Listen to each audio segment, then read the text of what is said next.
Okay, it's a bit stormy outside, so the lighting is like even worse than usual. But I'm bored, and I want to film a video telling you about the favorite books that I have, that I've read, that I've read. There's some that are like back home or I've lent to friends, so this isn't a full list, but it's pretty good. I haven't prepped anything, so if this is rambly, I don't blame any of you for not watching. But yeah, this is my stack that we're gonna go through. It's not very pretty looking. I didn't really plan it. Like I said, it's also half in the dark because this lighting is like a horror movie. But you know what? It's all about that. I am very tired today. So let's start with whatever's on top. Okay, so this book, will it work if I do? Oh! Why is that so nice? Okay, a semi-definitive list of worst nightmares. Seeing my hand like that just gave me a worst nightmare, so don't worry if you're in the same boat. But this is cool. It's by Krystal Sutherland. Do I read the description? No, that's too long. I'll just tell you what I like about each book. This one's really cool. I like the characters. It's very, like, quirky. This book stayed in my brain. So I picked it up from the library, like, years ago. It stayed in my brain. I was like, wow, that was really good. And I looked for it the second I went to the bookstore the next time, which I don't do a lot. So I was like, okay, next time I go, I'm going to look for this book. They didn't have it. And then years pass, probably a year. I don't know. Time and I don't mix.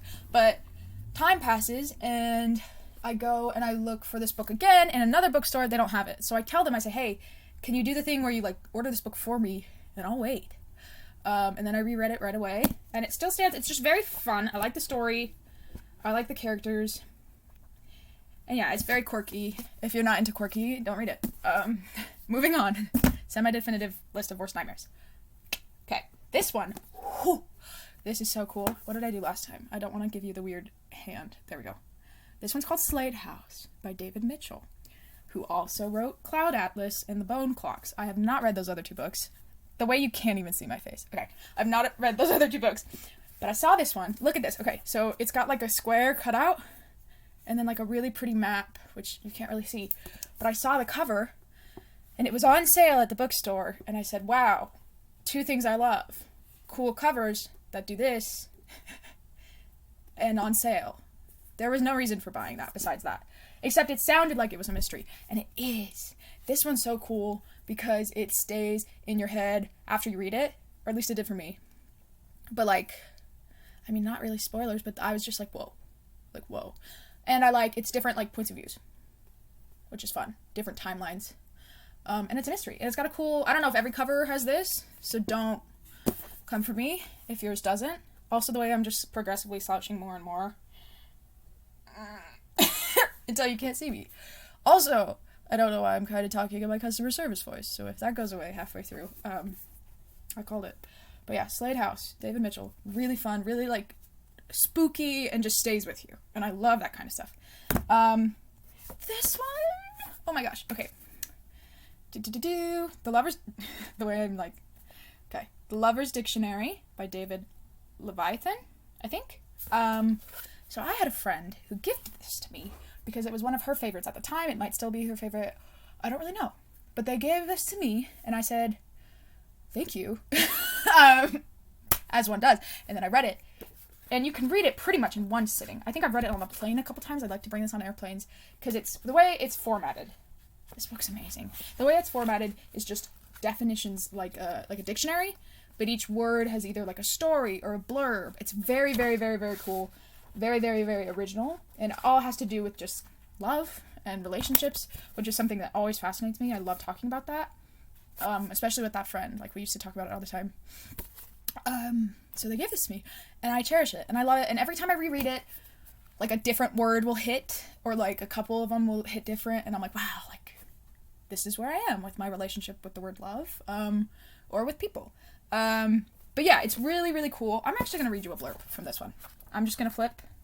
I don't know how to pronounce that word. I'm going to flip again.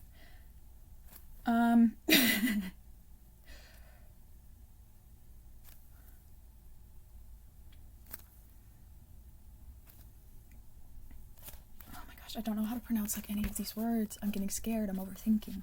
Okay. Only. I know how to say that. So it says only adjective. That's to the way I'm nervous right now. Let me breathe. Let's all breathe. Let's take a breath. Okay. Only adjective. That's the dilemma, isn't it? When you're single, there's the sadness and joy of only me. And when you're paired, there's the sadness and joy of only you. It's very good. There's just a couple. Oh, I have doggy ears from the last time I read it. Why didn't I do a doggy ear? Puppy dog ears? Puppy ears? What do you call it? Comment down below what you call it when you turn the little corner on the page to make a mark. Let me find a good doggy-eared one. This book, I just can't explain it. There's some that just hit. This one's called Doldrums, noun. And it says, the proper verb for depression is sink. Yeah, I just love it. I like his brain. I like this book. I really recommend it. I could sit here and read you all of this, but then that would be an even longer video, and the lighting would get even worse. But yeah, Lover's Dictionary, David Levithan. Really, really nice read. And I really like it. Moving on. The next few are, like, full disclosure, probably kid books. I would say young adult, but I don't really know how you, like, grade, like, the ages of books. But for the most part, these are, like, just children's books that I still hold very dear to my heart, that still hit, even though I'm, like, growing up. And yeah, that changed my perspective on stuff. The next four, yeah, ultimately, I'm a child at heart. So, this one's called... I love this book. This one's called 3 Times Lucky by Sheila Turnage. I hope I said that right. Oh my gosh. This one's cool. I'll read you the blurb because it's short, because it's a kid's book, but the blurb says, Mo's summer is looking good. But that's before the murder, the kidnapping, the car crash, and the hurricane. If ever there was a time for Mo to put her detective skills to work, this is it. Good thing, Mo's always been lucky. 3 Times Lucky. I got the sequel for this literally like years after because I had forgotten about it, and I was like, by that point, probably halfway through high school, and I was like, no, I'm getting the sequel to this, like, you know, like, probably children's book. And I loved it too. But this one is the one I reread and cherish. The similes in this book, literally, the similes alone are the reason to read this, because I'll just sit there for a little bit. Every time I reread it, I'm like, how is it so spot on? Like, so weird and so original and so spot on, and you just know exactly what she's saying. The narration's perfect. Mo has always been one of my favorite names because of this book. I want pets named Mo. I want kids named Mo, if I ever have either. I named my tooth gem Mo. Like, I love the name. I love Mo in this book. And just, yeah, it's so fun. It's so fun. And I'm a firm believer in reading things, for all ages, I guess. And this one's just stuck with me. I really like it. 3 Times Lucky. This one... Ooh, okay. So my favorite author might still be, but it definitely used to be, Wendy Mass. And she wrote a lot of books. I've got a lot of books of hers right here on this bookshelf that you can't see. But this is the one I wanted to share because, I don't know, I'm a sucker for stars. This one's called Every Soul a Star by Wendy Mass. I really like all of her books, like I said. This one's really cool. The first ever monologue I performed on stage, because I used to be a theater kid, was the first whole chapter of this book, which, in retrospect, was a bit much. It's pretty long. But I was like, no, I love the introduction. I love the characterization. It's another one with, like, 3 points of views, which I guess I really like. And what's it about? It's about, can I remember? It's about, so this girl and her family have this campsite that's gonna be right where this next solar eclipse is, and then the other 2 people, like, are people who go there because, like, a bunch of campgoers want to see the solar eclipse. I don't know, it's a really cool setting. I love stars. It's really fun. And yeah, it's inspired a lot of my own writing. And that's pretty cool. I like this book. I like Wendy Mass.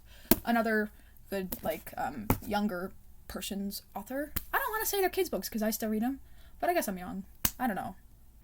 Comment down below. Something. Okay, last 2. This one's more adult-y. Like, this one's definitely young adult novel. I saw it in, like, the young adult section of the library. And it's another one where I read it at the library, kind of forgot about it for a little bit, but it stayed with me. And then I saw it at the bookstore, and I was like, I need this. I remember loving this. And it's called Trouble is a Friend of Mine by Stephanie Tromly. Can I speak? Stephanie Tromly. Trouble is a Friend of Mine. And the little line on the top says, if he's going down, he's taking you with him. That got so sinister because I went into the shade. I actually plan my lighting in every single scene of these videos. That's not true. Okay, so this one's fun. The back of this one's fun. So it says, he needed a partner in crime. And it says, Zoe's to-do list. Get into prep school. Apply to Princeton. Move to Brooklyn. Make new friends. Keep her nose clean. Don't get blown up. Digby's to-do list. Investigate missing local teen. Form a list of suspects and a plan of action. Undertake illegal activities like breaking and entering. And involve Zoe Webster in all of the above. I don't know. My roommate read this. She borrows a lot of books from me sometimes. And she read this and she was like, it's just so, like, dramatic and unrealistic, like it would never happen. And I think that's why I like it. I was like, yeah, but it's fun. And I also really love the plot structure of this one. It always gets me, even though I've reread it probably like 3 times at this point. I also have a bad memory though, so that might just be me. But the plot structure is really good. I think it's a series. I don't know if there's 2 books or 3. I'm pretty sure I've read the second one, maybe even the third one. But this is the one that just sticks with me. And it's pretty good standalone. Like, I thought it was standalone for the longest time. And I love it very much. And the cover's pretty cool. I like it. And yeah. Digby. I like the characters. I like it. All of these books are pretty much books that I wish I wrote. That's kind of how I rate favorite books. Like, stories I wish I could have told that well. And there's always aspects of something where I'm like, oh, that's really cool, and I try to incorporate it into, like, what I write. Or just, like, I take notice of these things, and that's why they stick with me. In this last book, the way I sound emotional, this last book is my favorite book of all time in the entire world. Ever. And it's a Newbery Medal Prize winner, or whatever, so it's, again, like a children's novel. But this is, like, the epitome of comfort to me. I read it, I don't know how many times I've read it, but I read it a lot when I'm like, just like, everything else is pretty hectic. I'll just read through it, or I'll just read it to feel like, you know, a hug. And it probably doesn't work for everyone, but I do recommend it to literally anyone I've ever met. If they ever ask for a book, I'm like, you gotta read this. But this is ultimately, if I could have written this story the way Rebecca Steed did, I don't know. I think I would be very fulfilled. It's a beautiful, beautiful story. It's very well written. Yeah, in my opinion, it's the best book ever. And it's called When You Reach Me by Rebecca Steed. I'm going to read the whole back of this one, because this one is all-time favorite. Best for last. By 6th grade, Miranda and her best friend Sal know how to navigate their New York City neighborhood. They know where it's safe to go and who to avoid. Like the crazy guy on the corner. But things start to unravel. Sal gets punched by a kid on the street for what seems like no reason, and he shuts Miranda out of his life. The apartment key that Miranda's mom keeps hidden for emergencies is stolen. And then a mysterious note arrives, scrawled on a tiny slip of paper. I am coming to save your friend's life and my own. I ask 2 favors. First, you must write me a letter. The notes keep coming, and Miranda slowly realizes that whoever is leaving them knows things no one else should know. Each message brings her closer to believing that only she can prevent a tragic death, until the final note makes her think that she's too late. This remarkable novel takes place in the real world, but holds a fantastic puzzle at its heart. When You Reach Me is an original, and a brilliant and profound delight. Yeah. You probably can't see. The lighting's really bad, but the spine's all torn up, the pages are worn in, and I love this book. It's so well told from front to back, and it's another one where I kind of just relate to a different thing every time, but also I'm just blown away by the story every time. So yeah, When You Reach Me by Rebecca Steed. Definitely my top recommendation out of all of these, but I wholeheartedly recommend them.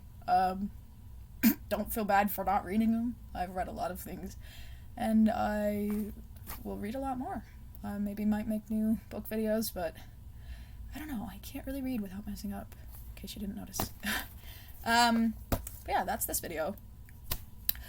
I'll probably be back with more brow stuff. Or or pretty much anything I want to do when I'm bored. Comment down below your favorite book, if you've read any of these, any questions for any brow video in the future, or yeah, just say hey. Have good days.